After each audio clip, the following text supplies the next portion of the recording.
Everyone somewhat needs to be their own stylist. So whether you're getting your content from social media or whether it's magazines or whether it's TV shows, I think it's good to maybe mix two textures, but I wouldn't mix more than that. Look at what you actually like, wish list everything, and then kind of look at it later. So you can go, yeah, I think I want to try that. Definitely it's good to try new things for confidence, but also just to look like ageless. If you've heard of the Longevity Bible Lifespan by Professor David Sinclair, you know that living well is more important than just living long. In fact, this show is dedicated to the science of beauty, wellness, and longevity. That's why I'm so thrilled to partner with Melrose Future Lab. Future Lab is Australia's first supplement range focused on extending not just your lifespan, but your health span. Available exclusively at Chemist Warehouse, these affordable and science-backed supplements are the key to aging well. Today's guest is someone who's likely influenced what you buy this season. Nicole Adolphe is one of Australia's most trusted fashion authorities. As fashion director at The Iconic, she has styled and shaped the ways thousands of Australian women shop online. From her days in editorial at titles such as Grazia, Cosmo and Dolly, to now curating style for one of the country's biggest fashion retailers, Nicole's career has been a masterclass in translating fashion into confidence. In this episode, we get practical. Nicole shares her take on how to make your wardrobe work harder for you, how to master denim for your shape and lifestyle, the new rules of occasion dressing, and what to invest in versus where to save. We'll talk about colour, how to wear it when you're scared of it, and how to print, and silhouettes that will change your entire energy. She'll also share her stylist perspective on how to shop online without making expensive mistakes. She'll share the power of accessories and why fashion can be your superpower to feel seen, stylish and strong. If you've ever stood in front of your wardrobe feeling stuck or wondered how to update your look without starting over, this conversation will shift something. Gosh, I'm so excited to have you on the show. You were an absolute standout at the Ageless Radiance Club at the Carlisle in Brisbane. People loved that segment. Thank you for having me. I'm super excited. And it was great to be out there as well. Loved it. Did you get a lot of people just looking at you? I always like being on the stage and looking at it, and everyone's like so intent and writing notes. Did you get that I could feeling? see everyone looking, and I'm like also trying to predict, I wonder what they want to hear as well. And I try to kind of cater what I'm saying to the crowd. But everyone, I could see them like looking and like then looking on the app and then kind of just looking at each other and nodding when I'd say something. So yeah, it was really great. The feedback that I had, and I'll share this with you, and I think it's going to resonate with whoever's listening, is that it's so wonderful to have a stylist guide you through shopping, particularly online shopping, which is how most of us are doing a lot of our retail therapy these days.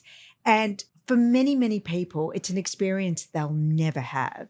And so to be able to listen to you on this episode, to see you on stage with a rack of clothes and guiding them through an iconic capsule wardrobe, taking them through colours of the season, taking them through shapes, whether it's for shoes or jackets or hem length, it just feels like such a gift.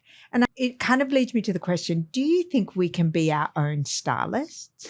Well, this is the thing. I think everyone somewhat needs to be their own stylist, because especially when you're online shopping, you have to have a little bit of knowledge about what's going to suit you, about what brands you like, about potentially what you've tried before that maybe didn't work or what you want to try. And then, you know, it's almost like you need to visualize what things are going to look like on you before you're kind of adding those things to cart. So if you were guiding us like you did at the event, you used the device of creating a capsule wardrobe as a really great place to start, whether you're a beginner or whether like you are very advanced in your sartorial choices. Yes. And I'm wondering why you think that a capsule collection is a good place to start and how we might be able to curate one for the coming season. So I think I always say like a capsule wardrobe is the place to start, solely because it means you've always got something to wear. You know that if you've got the basics and you've got the things that suit you and you have a selection of say 10 pieces that you know are going to work, you can always open your wardrobe when you think I've got nothing to wear and you can find something. And then I think each season you build on it. So you add different trending colors or trending shapes or trending silhouettes that you want to try that can just freshen it up. But you always know that you have that base to work with. And the base that you were advocating for and showing us was a mixture of timeless pieces that are your workhorses, Yes. for lack of a better word. And then, as you said, the color and movement, which comes through in new silhouettes, new shapes, new accessories. Yeah. One of the things that I learned from the session that you hosted was how something as simple as a belt can turn an old jacket into a new jacket. Definitely. Or, the right shoe can elevate everything from the ground up. You can be wearing everything old and then one great new shoe in a great colorway, like that amazing sage green pointed textured shoe that you showed. I don't own anything like that, and it instantly screams current. Yeah, definitely. I think when I was doing the capsule wardrobe, I think like as the base color, I'm always suggesting like, is it neutrals or is it like black? Like a lot of people do lean on black, and I do myself. I know my capsule wardrobe is full of black, but this season, as you can see, I'm trying neutrals because neutrals is new and fresh. So in my capsule wardrobe, I have all the blacks, but then I've actually inserted neutral this season, and then the various other things. When you ask me, I'll like let you know a few of the current up and coming trends. I would love that. And it was so popular. I would like to start with, since you've brought it up, the black wardrobe. Yep. And I think it's wonderful that you say that we don't have to completely transform our love of particular style choices, but having the confidence to punch things up and elevate with accessories that change the look of what we already have or what we always buy. Yep. That takes confidence, like you said. Can you talk to us about what are some things to do and don't with black? So I think, it comes down to like different textures with black. I think it's good to maybe mix 2 textures, but I wouldn't mix more than that. So when I say textures, I mean one might be a leather pant mixed back with, say, a lace top, for instance, or it might be a silk satin skirt or dress mixed back with some tailoring. So it's just mixing 2 different fabrications, I think keeps it really fresh. I think anything more goes a little bit crazy. And then I think with the separates, so it's just like adding like, do you have the jacket and then the piece underneath and then the bottom? So ideally 3 pieces and then your accessories on top. So do you have that nice belt with the gold buckle that's potentially matching like a pair of simple earrings that are also in gold? Or is there gold hardware on your handbag that's matching back with the belt? So a little bit of matching and then maybe just 1 or 2 textures within the look. And that's also how you look after your blacks. Like I definitely recommend like the dry cleaning and making sure you're not hanging them out in the sun, like because there's nothing worse than kind of faded black. So you do want to keep your blacks in check because you and do your want to white's keep them white. timeless. And your white's white, yes. One of the things that when I was looking at the rack, and I was so intensely enjoying your session, is the way that you would organize your wardrobe so that you understood what's what and where's where. Do you have any tips with that? Because again, if you do have a preference, say, for example, neutrals, or if you have a love of skirts, or if you have a love of denim, when you look at your wardrobe, it can look like a sea of sameness. And so you can't interact with it and make selections in a stylish way. You tend to get quite lazy simply from the fact that it's organized in kind of one monochrome style. Yeah. Do you have any tips for how to arrange? Yeah, I've got 2 tips. So I either put it into color coordination. So I'm starting with the lights and going to the darks, and then I'll have like prints and things in between so that I know if I feel like, I want to be polished today, maybe it's a black pant day, I can go straight to what I've got in black, pull out the black pants and then pick a top. I will also put it into like tops, skirts, jackets, and kind of rearrange it like that within that color coordination. Obviously, couple of months down the track, it gets all messy, but then I'll kind of do it again. So I will do that like a couple of times a season, just when I get new things, because you do forget about things as well that's in your wardrobe. That's also a great tip for knowing what you need to add so that when you are shopping, you don't buy more of the same things, which I have been guilty of. I'll go back and I go, why have I got 7 black turtlenecks? I don't need them. Like I couldn't possibly wear them all, but I'm missing, a beautiful white blouse.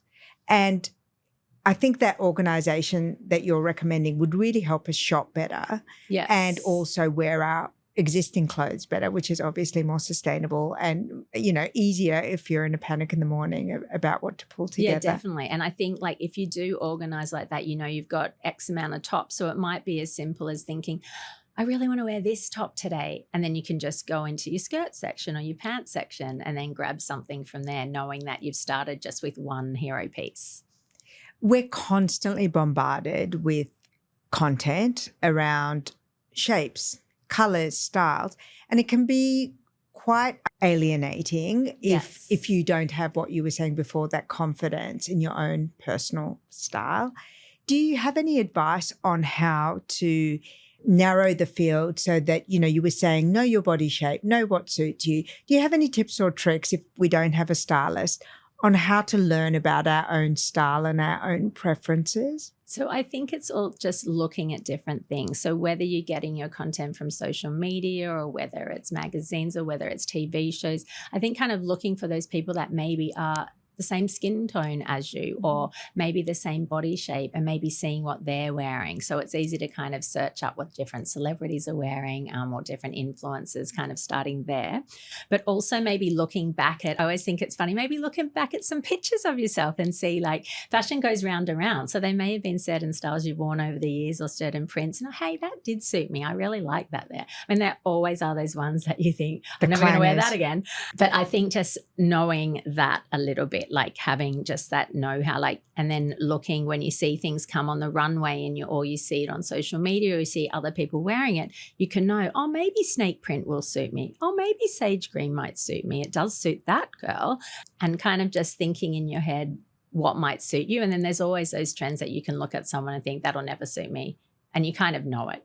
Like I feel like by a certain age, you do know what maybe won't suit you, but maybe there are some new silhouettes that you haven't tried that you should try. And maybe you try it at home. Like say, for instance, there was a recent tie trend and everyone was wearing ties on, to events and ties on the runway. So I try my partner's tie. I look ridiculous. So I can say, I'm never going to buy into that tie trend. You know what I mean? And then there was other things like the bubble skirt. And I bought the bubble skirt. I bought a Max Mara one. Yeah. I went so deep. I doubled down on the investment, bought a really expensive one, wore it twice. It's like, where am I going to wear this bubble dress again? My God. But it's a great trend, yes. God, I loved it. So, yeah, there's a few things like, say, you loved it, whereas I tried it on and I thought, oh, okay, no. I did buy something, but I actually didn't wear it. So, Right.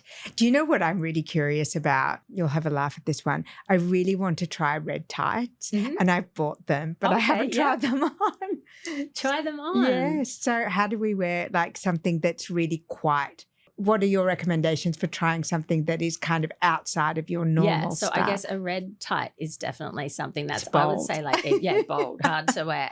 I'm thinking like red does work really well So with I'm wearing camel. a red top and I'm wearing it with the beige pants, but the red tights are going to be a bridge like I haven't crossed you yet. could try it something simple like maybe with a black dress to start with. So you could do a black dress, the red tight, and maybe a black or a red shoe, like a pointy toe heel. Then how else could you try? If you just wanted to have a hint of black, you can maybe try it with a knee-high boot so that there's not that much red. So that's kind of easing yourself into it. Maybe something camel, like a camel blazer dress. That could be a good color. What other colorways? I feel you could just go red on red. That would be really bold, but I think maybe black is an easier way to wear a red tie. I was so surprised that I wanted to and that I bought the tights and I was like really so confident in the moment. And then I brought it home and it's like, I don't know. But watching your session was really like, it was a call to arms, like, and I liked how you said, like, if you want to play with color, you can introduce a handbag in that color. So you were talking about sage green, color that I love and I think is so, so beautiful. But you're right, if you only ever worn neutrals or if you've only ever worn black, maybe a safe place to play is in an accessory. So it might be a handbag or a shoe. But I also think if you're trying it in clothing, then maybe you wear it on the bottom half. That was because a great when you're tip. looking in the mirror, you're sort of like, oh, maybe this color doesn't suit me around my face. But so maybe you do stick to your neutral up top or your black top up top. And then at the bottom, wear a pair of sage green pants. So then it's so much lower that you can't say it doesn't suit you because there's no reason for it not to suit you because it's not near your face. I think one of the great reasons that we love having the iconic as part of our offering at the event. And it's the part that I always say your segment and Michael Brown's segment is the cherry on top. And it really brings everything together in a way that's instant. And, we were talking about all the things that you're presented, from new devices, medical interventions, health and wellness. Those are slow burn things. But I feel like fashion and beauty, which are two things the iconic do really well, instant hits of modernity and updating our look and how we feel. And one of the reasons that I like to involve you in the program is that the complaint that a lot of people will say to me, particularly after 2 stages in their life, right after they've had kids, where their body shape has changed and their lifestyle has changed quite a bit. And then again, in their 50s and mid-50s, they say that they've lost their style, their sense of style. And that will manifest in not knowing what to buy, so they stop shopping and they wear the same things over and over again, or they become quite casual and live in active wear. And those inflection points of transition, whether it's your body or whether it's your lifestyle, they offer an opportunity for reinvention, right? Yeah. But it's scary.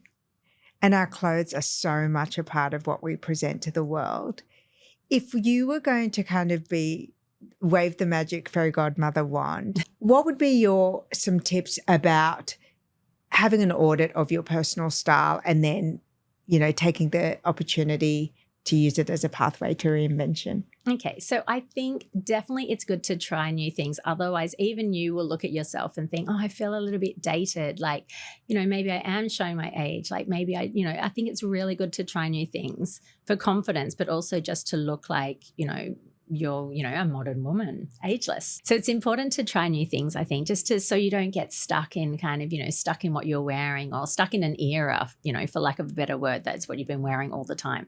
Which is aging. Yes, which is aging. Yes. So I think like to stay ageless, you definitely want to kind of reinvent yourself almost every year, just thinking, does this style still suit me? Does this style still suit my body type now? Like, is this what I'm doing with my life?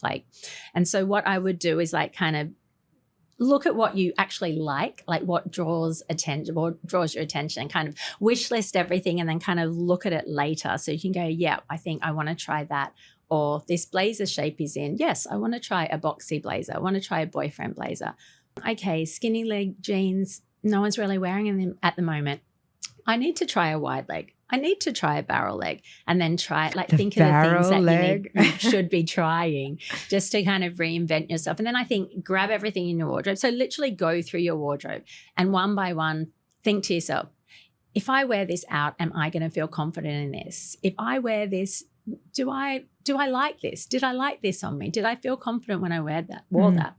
And maybe it's the time to cull a little bit of your wardrobe and kind of add new pieces and think about what you've seen some of your friends in or something you've seen someone wear on a show, and just try that and kind of see how you feel in it. Because you'll know as soon as you maybe take a photo in it or have a look at yourself in the mirror if you feel good. And then slowly you can add those things into your wardrobe. I don't think it's about a full reinvention, like suddenly buy a whole new wardrobe and then come out in something new. I think it's kind of slowly, and then people will start noticing, I really like your style at the moment, or you might get some compliments. I love that. Where did you get it? I have a great update to share from Melrose Future Lab.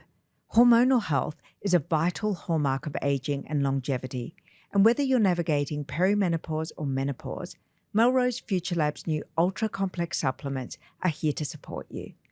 Backed by clinical research and using advanced technology for effective absorption, these formulations are designed to provide relief through every phase.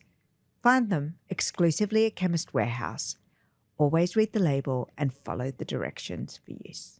Well, I haven't really tried this color before, but hey, maybe I will try a new color next time. I'm getting compliments on it. I'm feeling better. I'm feeling confident. That's such good advice. You brought up something that was like very topical and I saw people in a frenzy. It was the denim edit. Yes. And you brought out the barrel jeans as the newest shape to try. And that's a hard one, right? But you had some good advice on how to try new styles of jeans. I'd love to talk about jeans. Yeah. So jeans, I feel like the shape does change because, you get to a certain age and it's like, okay, I'm really never going to wear anything that's not high-waisted, for instance. Like, I know it's flattering, that's what I'm going to stick to. So then it becomes about the leg shape. So yes, skinnies were in. Then if you didn't want to go straight to a wide, maybe you go to a straight leg. Then there was the mum jean. I feel like the mum jean is almost a little bit like the barrel jean as far as it gives you a bit more room around the center and it's baggy on the legs. So they're kind of a little bit similar but different. So if you did like the mum jean, I think you would probably like the barrel jean as well.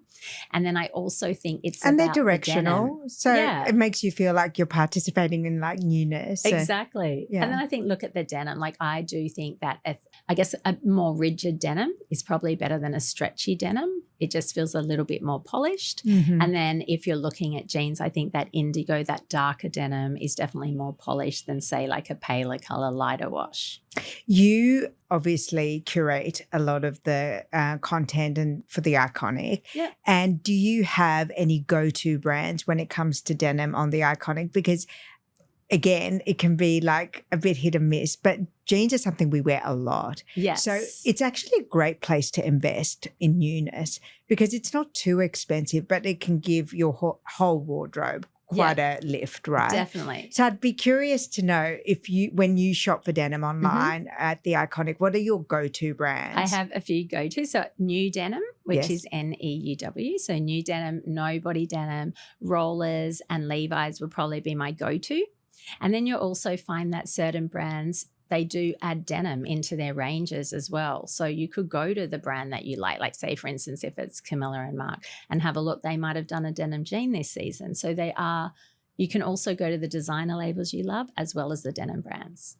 And going back to shapes and cuts, we talked about the barrel jean, which may not be everyone's cup of tea at the moment, but are there any other denim shapes or washes or crops that you think would be worth investing in? So definitely just the straight leg. I think you really can't go wrong with a straight leg denim. So straight leg indigo denim, high-waisted. And then I feel like you can like a slightly wide one, not like a super wide and baggy, but just a wider leg jean, because I feel like if you do invest in a flare, they can come and go. Yes. So that's why I feel like I definitely suggest like kind of a straight leg or just like the slightly wider one.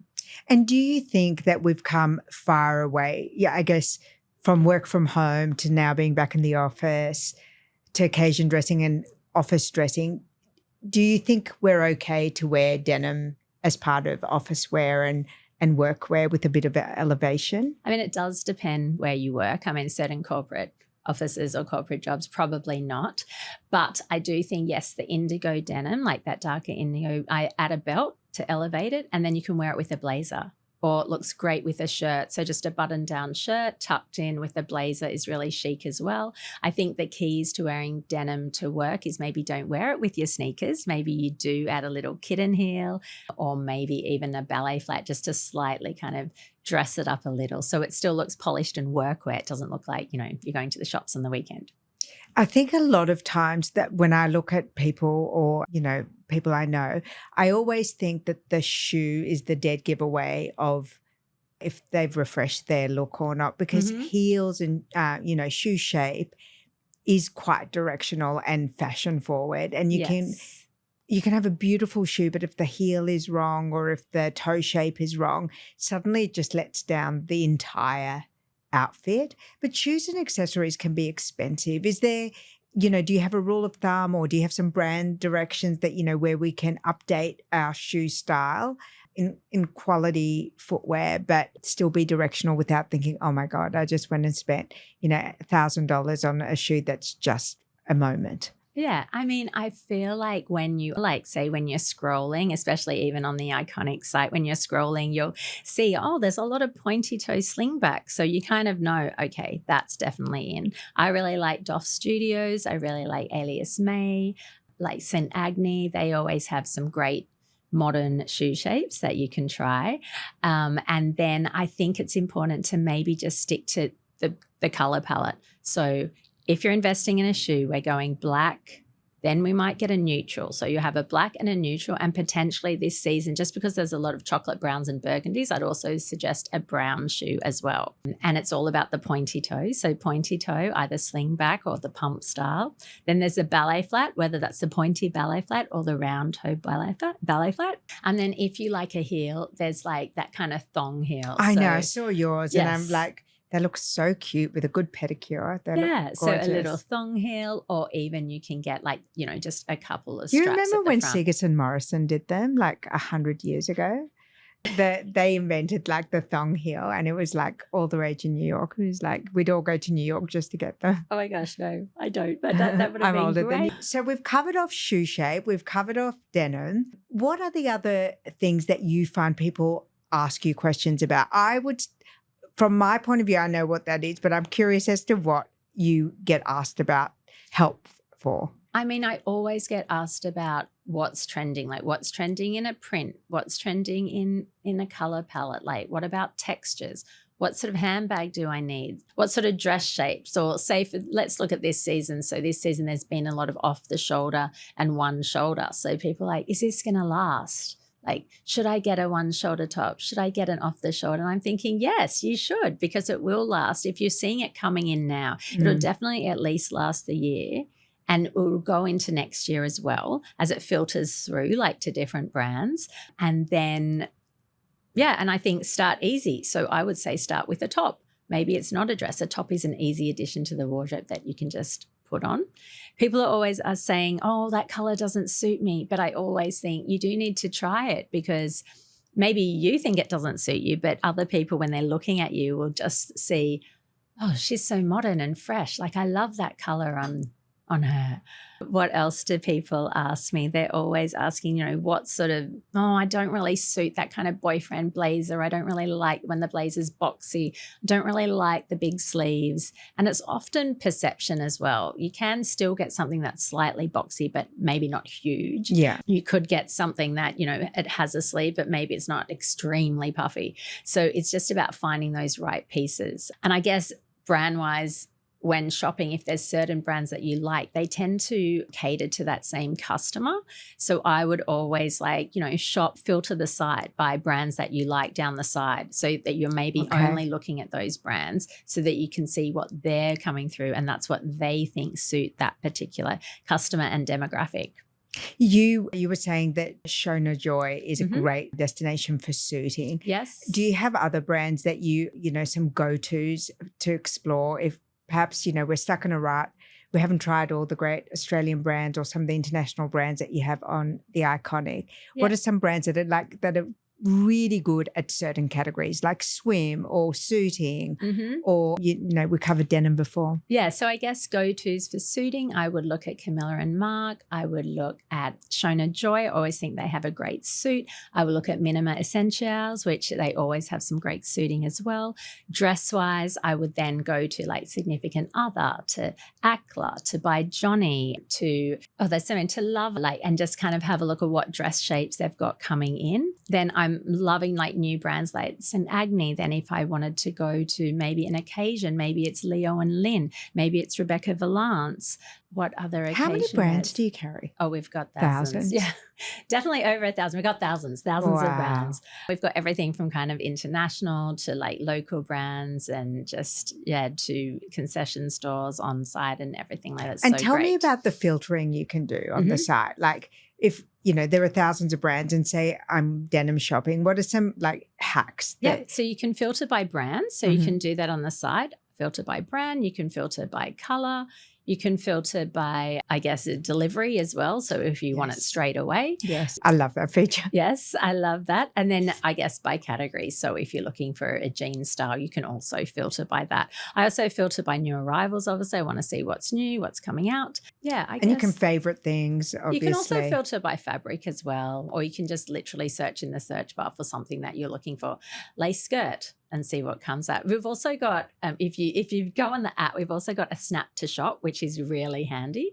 Basically, you can look at any picture or any person maybe on the street, take a sneaky photo, and it'll come up what is similar. Yes. So that's a good tip. That's nice. So if you have inspiration, you go, oh, I'd like that kind of a thing. Yes. I want that sort of jacket, or I think, oh my God, I nearly skirt. chased a lady down the street in Castlereagh Street last week. And I went online to look for said item, and I didn't know you could do that. She was in the most magnificent leopard pussy bow. Yes. She just looked so good. I don't know where it was from. And I kind of followed her, and then I chickened out about tapping her on the shoulder. Then I came back to my desk, went on the Iconic and searched pussy bow. Yes. Could not find a leopard pussy bow. Found some other leopard, which I bought, but no pussy bow. But that feature would absolutely be my jam. You quickly take a photo. Yeah. And no, it so definitely, good. it's really helpful. So Well, that brings me on to prints. yes. And colours of the season. Mhm. So let's talk about the animal print, especially leopard, which is everywhere. Yep. So leopard is everywhere, but we're moving into snake print. Yes, you said So that. I'm going to say leopard. I'm saying we're kind of moving away from leopard. Okay. Sorry, everyone that loves leopard. I personally love I leopard doubled as well. down on that. I know, I've got everything in leopard as well. But we are moving into snake print being the print for this season. And it's kind of because suede started coming back in. And so snake was kind of the next thing on. And also that mock croc. So in jackets and skirts and things, that mock. I saw a And beautiful, handbags as well. There's a beautiful trench coat that I saw on your site. Yeah, that was beautiful. That's I love a green Oh, trench it's coat in gorgeous. mock crop. Yes. Amazing. And then, so that would be your print. But of course, there's always florals for those girls that like that more feminine kind of look. There's always a floral, whether it's a bright floral or a painterly floral or a kind of floral with kind of a black base or a darker base. Burgundy is the color of the season. So red as well. So we've got reds, but then we're going into burgundy and wine, chocolates. they're beautiful that colours. really oxblood and wine color, and then chocolate brown as well. I'm wondering if you could teach us a little bit of fashion speak about seasons. So when you hear about brands, you hear about the different seasons that they're, autumn, winter, or resort, or spring, summer. So some of them are obviously self-explanatory, but I would love for you to kind of share with us what are the things to look out for within those seasons and what they mean. And, when is it a good time to snap up things from a particular season that you would carry through? So I guess look at international brands and say, for instance, we recently just saw Paris and Milan fashion weeks. So, and they were showing autumn winter. So autumn winter kind of 25, 26, but we're just going into autumn winter. So that's kind of given us a head start. So if you've seen colors on those runways, then you can already start injecting them into your wardrobe, knowing that it'll be current for this season and also current for next winter. Yeah, so it gives you longevity. Yeah, for that longevity. So if you're seeing lots of burgundies or you're seeing lots of prints, or maybe you're seeing a knee-high boot, or maybe you're seeing a full skirt shape instead of a pencil skirt, or maybe it's, a blaze over pants or over a skirt. What else could they be? I guess all the accessories too. Are the bags smaller? Are the bags oversized? What sort of sunglass shapes are people wearing? And kind of that's what I would look at, because I don't want to say that we're behind in Australia, but we do kind of watch the international trends, and they show before us. So yes, I think you can look to the international trends and then know you've kind of got 2 years to wear that. That's great. Which is good. And what does resort mean if you've never heard of that before? So resort is just before spring, summer. So it's just another kind of, I guess it's a smaller capsule. And what would they present? They would present the swim and kind of what they would consider resort for people, going on a holiday really. But it's kind of the more casual, ready to wear. Of a brand. Yes. And just to wrap it up, I would love to speak to you about sustainability, because one of the criticisms of the fashion industry is just the speed at which things changed. Yes. And the avarice and anxiety that it can trigger in us to keep getting new and more. And I know that this is something that you guys think about all the time. And I know Joe is very, very passionate about addressing this in a head-on way. And I'm wondering, do you have some advice on how to be sustainable while still enjoying fashion and shopping, which we do?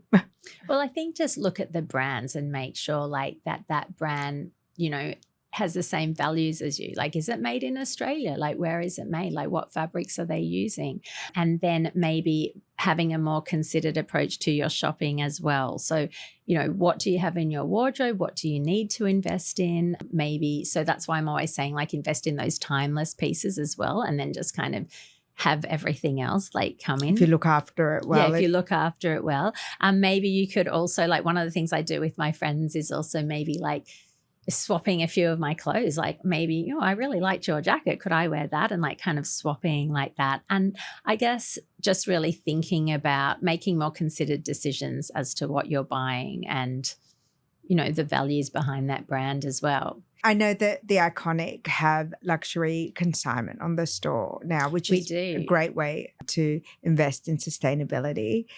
Is that something that anyone can add to, or is it just to shop from? So it is coming from one particular supplier, but anyone can shop from it. So we've got like, they've got all the different designer bags. Obviously, they're one of a kind. That was so good. Great curation. Are you involved in that as well? I'm not involved in the curation, I'm sad to say, but I definitely love looking at all of the bags. So everything from Chanel to, you know, Balenciaga to Celine, and we've got all of those on there. You do. Now, to wrap it up, I would love for you to tell us what you are going to be investing in for winter. What's on your wish list? Okay, so on my wish list, I'm definitely going to get some sage green. So I'd love to get maybe like a sage green jacket, like whether that's a blazer or a trench coat. I'm also going to get some sort of mock croc, maybe in a boot. I'm thinking like a knee-high boot.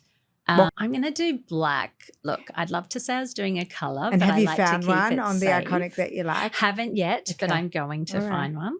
When you mentioned that mock croc trench before, I'm definitely getting that lover trench. I love that trench. 100%. And then what else? I'd like to get a bit of burgundy.